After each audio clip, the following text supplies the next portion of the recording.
nobody is tired of work, because for us, this is not work.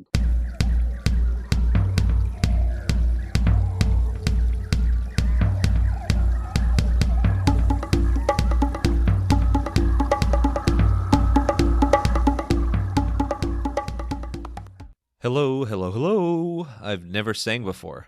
Welcome. Welcome back to the Wild Business Growth Podcast. This is your place to hear from a new entrepreneur every single Wednesday morning who's turning wild ideas into wild growth. I'm your host, Max Branstetter, founder and podcast producer at MaxPodcasting. And you can reach me at max@maxpodcasting.com to save time with your high-quality podcast. This is episode 181, which backwards is 181. I bet you haven't thought about that before. And today's guest is Ritukar Vijay, the founder and CEO of Autonomy. Autonomy is an incredibly fascinating company who is making autonomous delivery robots. That's right.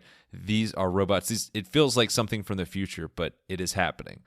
Autonomous robots that deliver food, drinks, groceries, packages, whatever. They can do it curbside, they can do it last mile, they can do it indoor, even at airports. And in this episode, we talked all things robots, robotics, scaling a robotics startup, and what Ritukar's son thinks about his dad playing with robots for a living. It is the robot man, Ritukar. Enjoy the show, bot.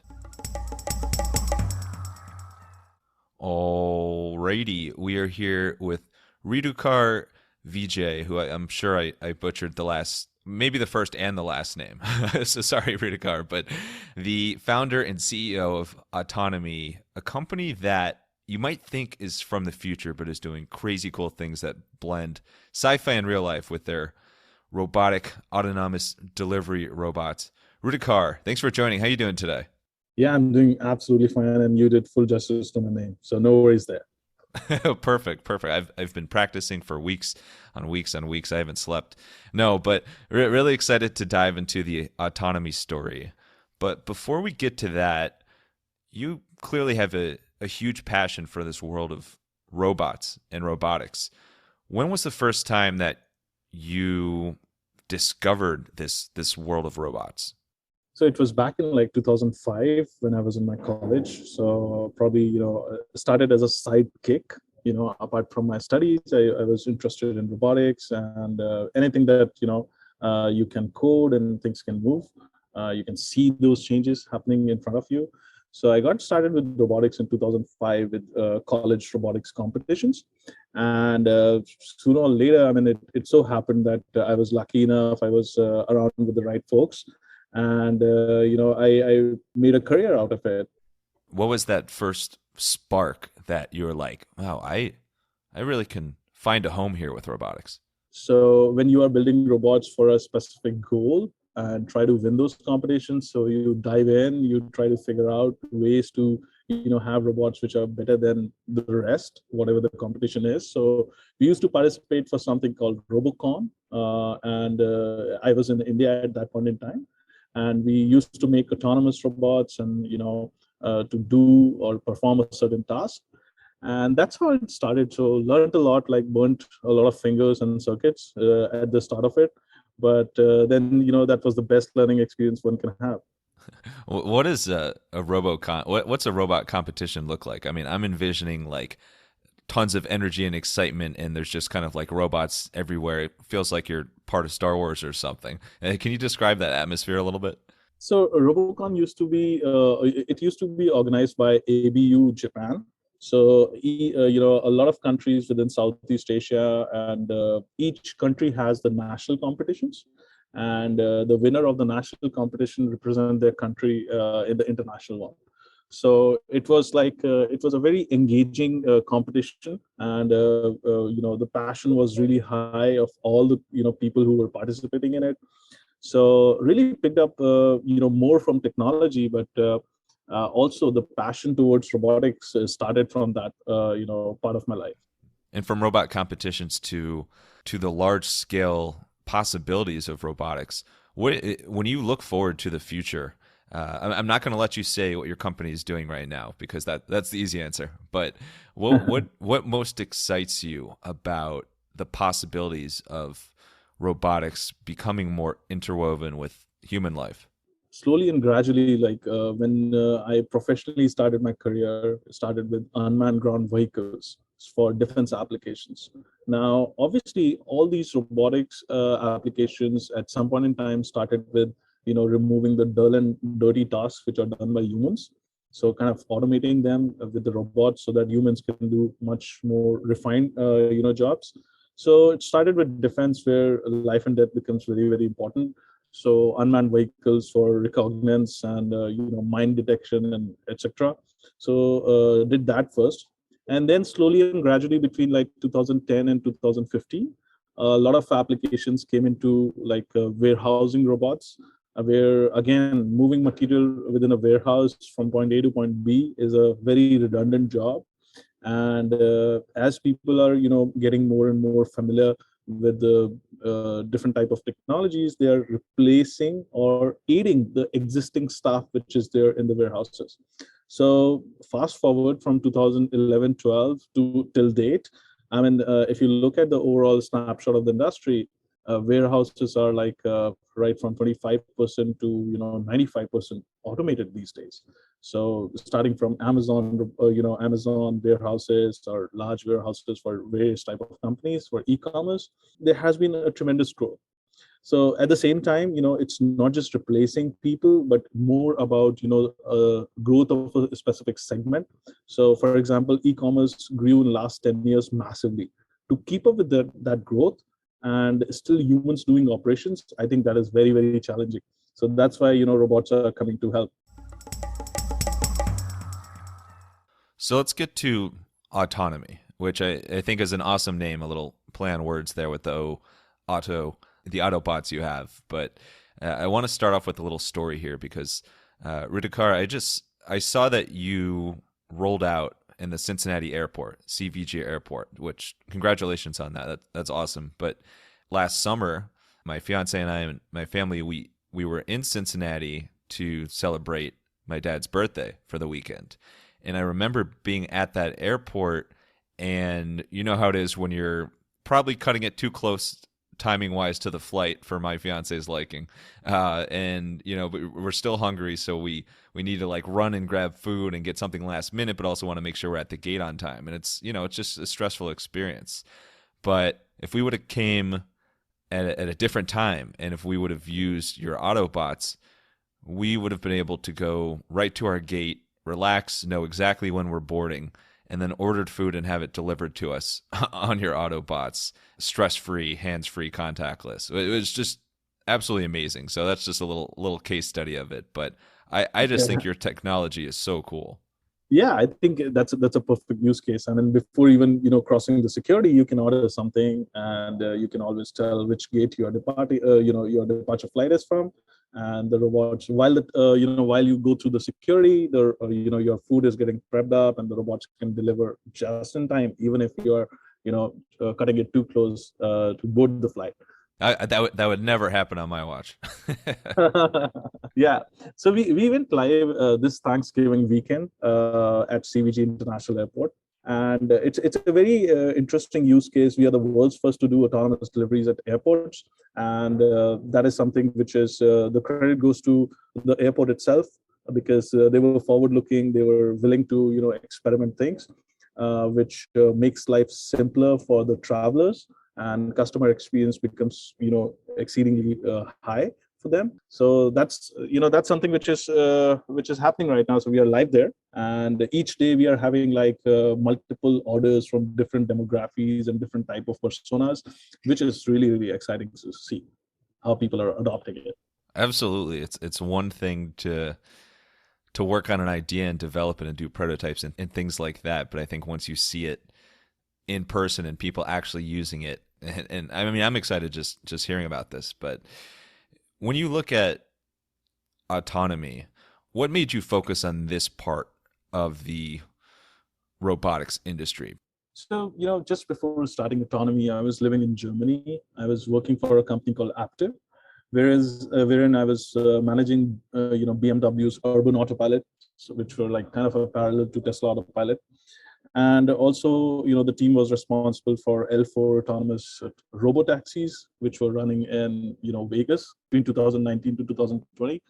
So we realized that autonomous cars still will take some good amount of time, to hit the mainstream. Probably we need to use the technology to solve a problem of today, right? So, despite of the fact that the technology is ready for autonomous cars, still there is a lot of regulatory hurdles because of which it will take nearly 3 to 5 years to hit the mainstream applications. So we thought of like using the same similar technology into a different use case, which can be helpful today. So we scanned through multiple use cases and zeroed down on delivery, because at this point in time, the labor shortages are real, and also the labor wages have increased significantly. So just to give you an example, it was $9 per hour almost 1.5 years back, and today it's $19 to $20 per hour.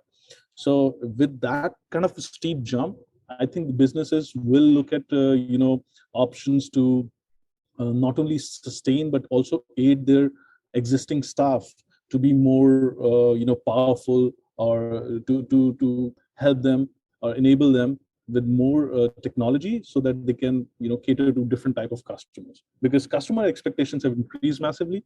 They want deliveries faster and easier.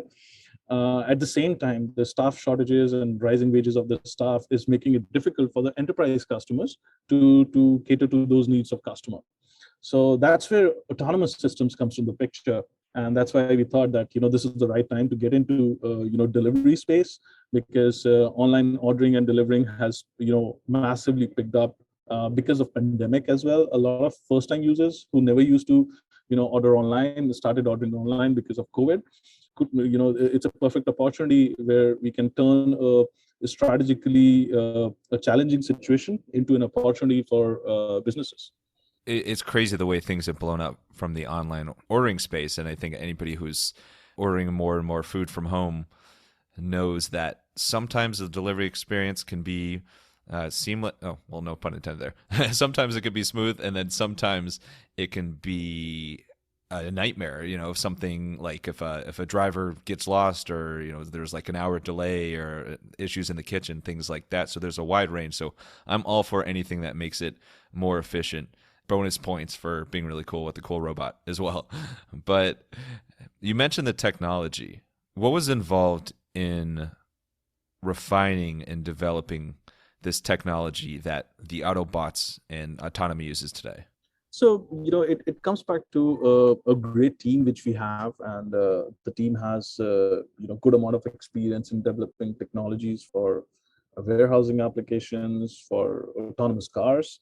So when we all came together during the pandemic, when the lockdowns were, in action, so we started working on, a system which can work in both indoor and outdoor environment at the same time. So, a seamless transition between indoor and outdoor environments is something which we started focusing on.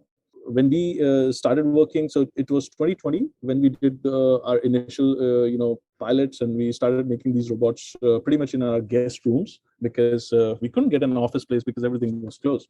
So we made the first MVPs at our home. We tested the technology, and we had a breakthrough in mapping and localization on edge hardware, where we can actually build systems which can navigate without any GPS inputs. So that came, at the right time, and we scaled it further from there. That blows my navigating without GPS, because these days, I mean, GPS is fascinating in itself, but there's a ton of stuff that uses GPS. I'm sure it's a crowded space already. What allows you to navigate without that satellite input? Yeah, so what we do is we create our own map with multiple sensors using 3D LiDAR, bunch of cameras and safety sensors. And we've used data from all the different type of sensors to create a digital twin. And once the digital twin is created, So then we, keep that map as a reference, and the, robot can always localize within that, area. So traditionally, this problem was, solved in bits and pieces with the, aids from GPS positioning, but we kind of removed the dependence on GPS completely. So, and also making it work on the edge hardware, unlike, the autonomous cars where, the compute power is massive. So that was the main, optimization which we did to make it work, both from technology point of view and from a use case perspective, because we can't have that much amount of compute in a, in a robot which has to deliver items. I don't think I've ever heard the term digital twin before, and here you are integrating it with a, a non-GPS navigation. So this it's just crazy cool. We were talking about some of the use cases, and I know that these Autobots can do curbside, they can do last mile, they can do indoor, which is kind of what we were talking about with the Cincinnati airport. Which of those areas are you most excited about and think will become bigger and bigger? There are two aspects of it. So one is the technology aspect, which is the feasibility, whether this can be done or not. And the second part is the regulatory, aspects of, deploying the technology or scaling it to every possible location. So when we actually looked at the, indoor applications for airports for delivery, I think most of the airports globally are, adhering to a specific standard. They're similar. So if it works in one airport, mostly it will work in other airports as well. So same scenarios, same environments, and it can be scaled and repeated in multiple similar locations. At the same time, when we looked at last mile delivery, so last mile delivery, there are multiple companies which are doing sidewalk deliveries using teleoperated or semi-autonomous systems, but it is also bound by the regulations. Now, 10 states we have different set of regulations for these sidewalk robots. So regulation is not 100% in place to have a seamless, service offered to, everyone across the country. That's when we thought that even despite of the fact that the technology is there for last mile delivery, we focus on use cases which can be scaled across the country.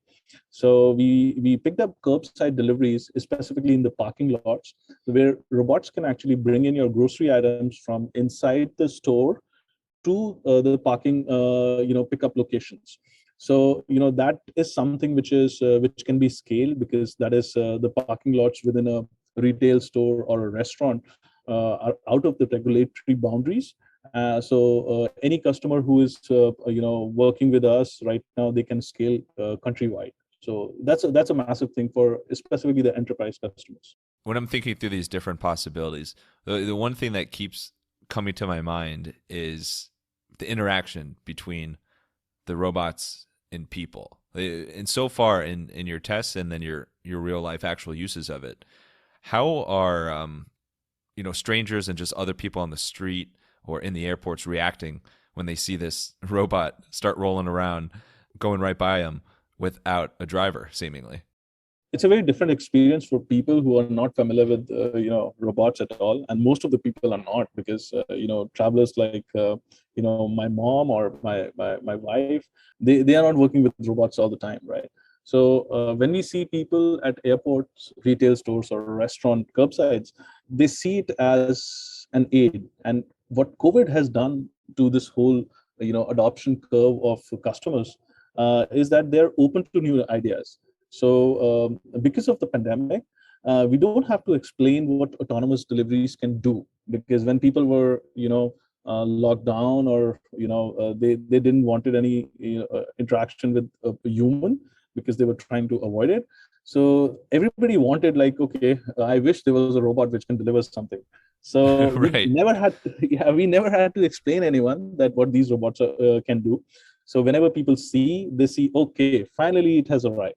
So that's a kind of reaction mostly we get from people who see the robot in public places, and kids love it, because they it's kind of a great thing for them to actually see things in action, which they normally see in different type of sci-fi movies, and they feel very comfortable being around the robot. And we have a big screen right in front of the robot, along with some non-verbal communication using lights or signals within the robot. So that also helps them to convey it, that what the robot wants. For example, if somebody is obstructing the path, so robot already plan to avoid those users, right?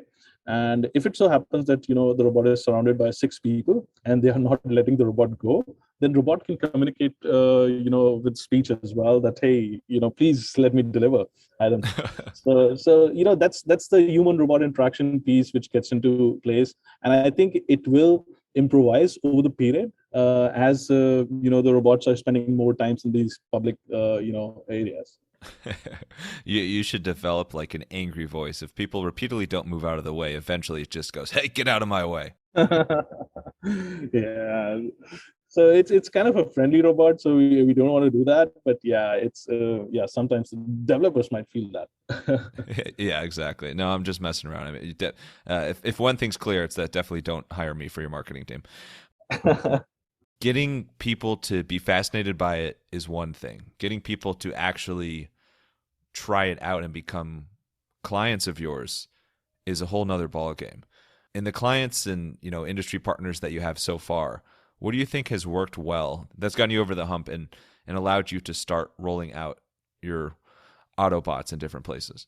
So one of the most important thing is repeatability and trust factor. So importantly, there is a certain entry barrier for a customer, potential customer, to become a customer, right? So when people see that other people are using the service, they gather the courage to use it, or convert their excitement into an action point. We have seen this a lot at airports, and that's why airports is such a wonderful place to get those behavioral patterns of people reacting with the robot, and also reacting to the overall online purchase and getting it delivered to them.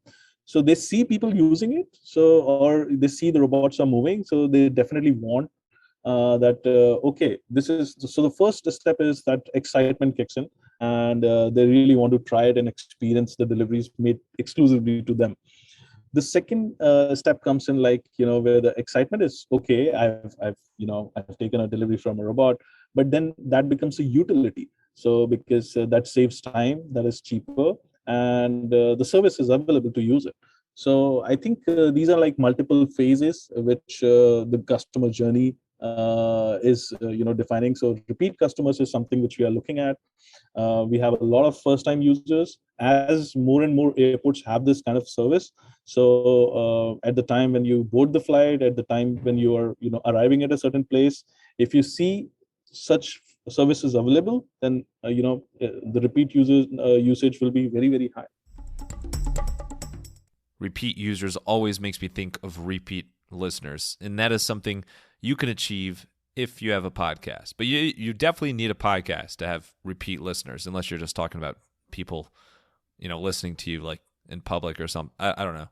But if you want help getting that podcast off the ground, into the world, building your listener base, and maybe even having a strong tie back to your business as well, hit me up at max@maxpodcasting.com. I will help you save time with your high-quality podcast.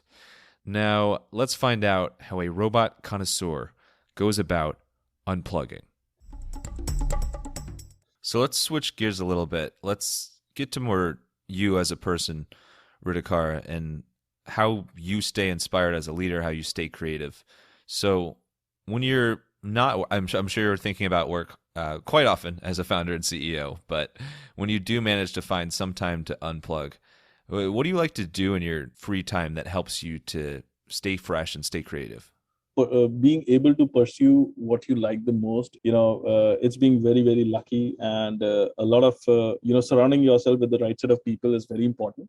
So I maintain a very cordial relationship with my team, and the team is great. So that way is it's never like that we are working. So nobody is tired of work, because for us this is not work. This is so much into our something which we are passionate about massively. So we never get tired of it. But yes, you need to unplug and think out of the box. Kind of zone out a little. So I spend time with my family. I have a 4.5 years old kid. So he just takes everything away. He's on a different planet altogether. So, What does he think about what you do? so yeah, he thinks about the robots. He's pretty crazy about the superheroes. So he kind of aligns with that thought process. So I just imagine that people of this generation, like 4 or 5 years old, for them it is just like a mobile phone, right? So it's not a great technology advantage or development which is done. This is like taken for granted. So that's gonna happen. Yeah, absolutely. His dad creates robots. I mean, what little kid that wouldn't like that?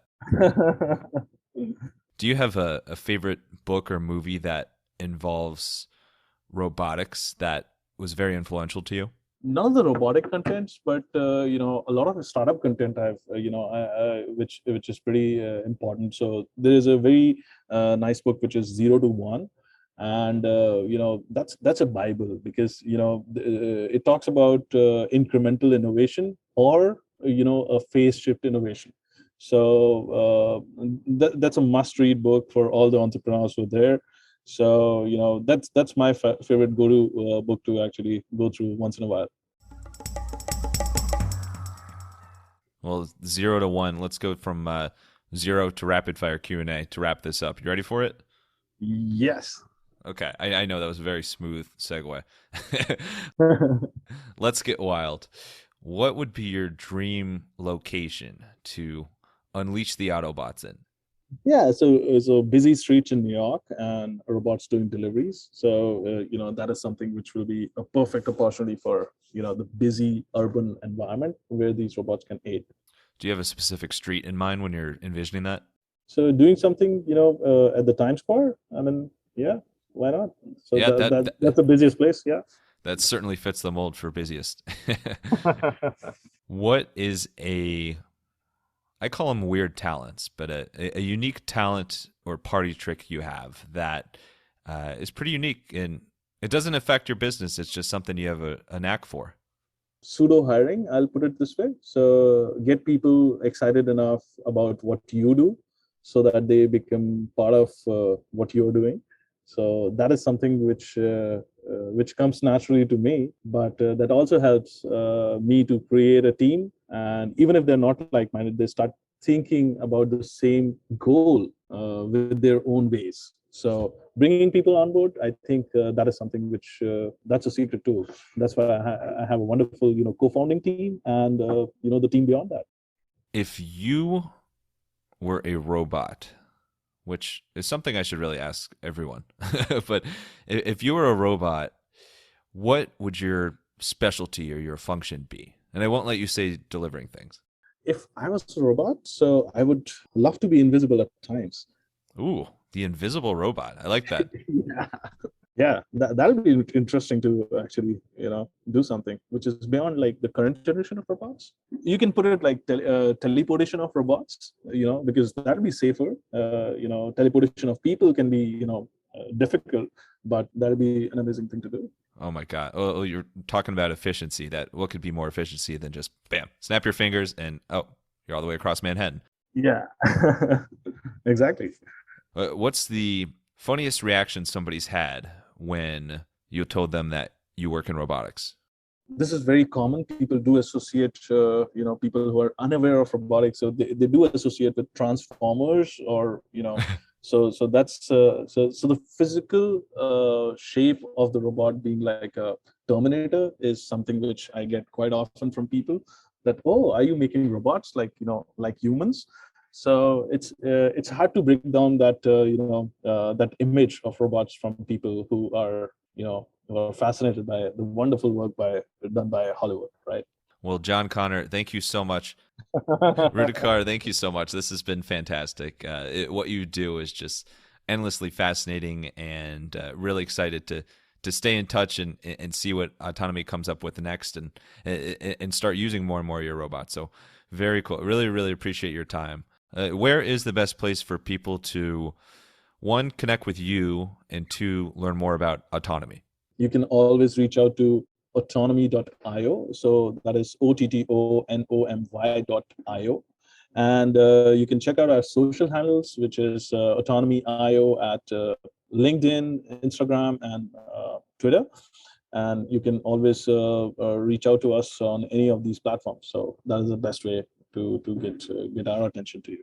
Perfect. But be careful when you are searching for Ritukar, because he might be an invisible robot somewhere. Yeah, I wish. He may or may not be an invisible teleporting robot, but he certainly is up to something super cool. Thank you, Ritukar, for sharing the autonomy story, the autonomous delivery robot story. And thank you, wild listeners, for tuning in to another episode. If you want to hear more wild stories like this one, make sure to follow the Wild Business Growth Podcast on your favorite podcast app. And tell a friend about the podcast. Maybe throw a robot their way. Just throw them a robot. You can also find us on Good Pods with some awesome podcasts, awesome podcasters, awesome podcast listeners as well. A little bit overlap there. And for any help with podcast production, you can learn more at MaxPodcasting.com. Until next time, let your business run wild. Bring on the bongos!